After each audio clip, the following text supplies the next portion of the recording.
Yo les potos, c'est Redjacken, j'espère que vous allez bien. Écoutez, moi ça va plutôt pas mal. Donc aujourd'hui on se retrouve pour une toute nouvelle vidéo, une vidéo qui va concerner les objets du quotidien que on n'utilise pas forcément de la bonne manière. Et on va pas s'attarder plus sur le sujet, on commence tout de suite avec le numéro 1. Alors la plupart des rouleaux à papier aluminium ont des petits opercules que l'on peut rentrer à l'intérieur pour bloquer le rouleau. Et c'est vrai que quand on utilise ce genre de carton, on peut dire ça comme ça, on ne sait jamais où le mettre, on ne sait jamais quoi en faire et la plupart du temps il finit à la poubelle. Mais voilà, en fait il suffit juste de déplier l'opercule qu'on peut trouver en général au centre du carton pour finalement pouvoir le poser là où on le désire et pour pas qu'on soit gêné et qu'on ait la possibilité d'accéder au papier de façon rapide.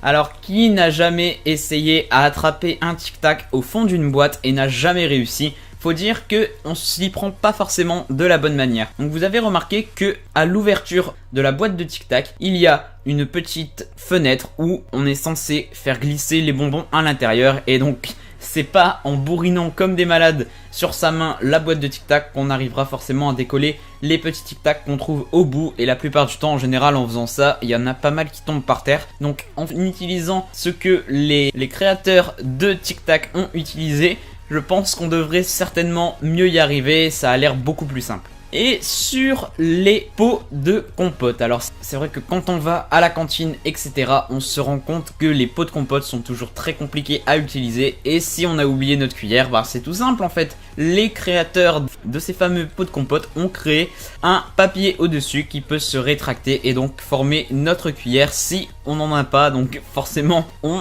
a l'air beaucoup moins bête.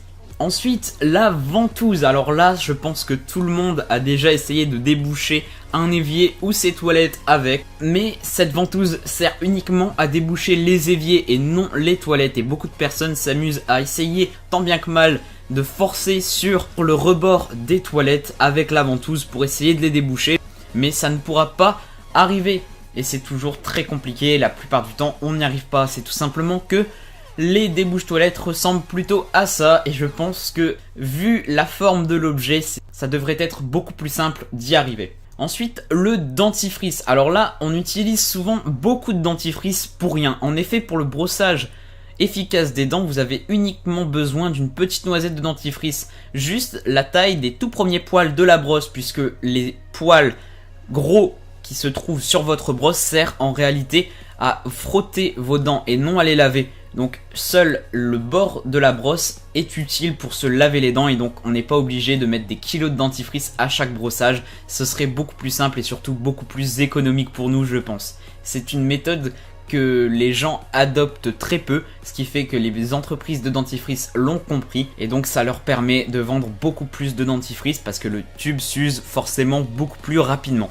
Alors là pour le coup on en apprend tous les jours parce que moi j'ai été toujours très surpris. On remarque très généralement qu'il y a un petit trou sur le manche des casseroles et malheureusement on est peu à savoir pourquoi on est censé avoir un trou à cet endroit et à quoi il sert. À chaque fois quand on fait de la soupe ou des pâtes etc, je sais pas si vous êtes amateur de cuisine mais on sait jamais où mettre la cuillère et la plupart du temps on le pose sur le rebord de la casserole. Mais en fait le trou se trouvant au bout du manche de la casserole sert à y ranger la cuillère. Donc forcément c'est beaucoup plus pratique, beaucoup plus simple et maintenant on évitera de salir le rebord de la cuisine à chaque utilisation d'une casserole.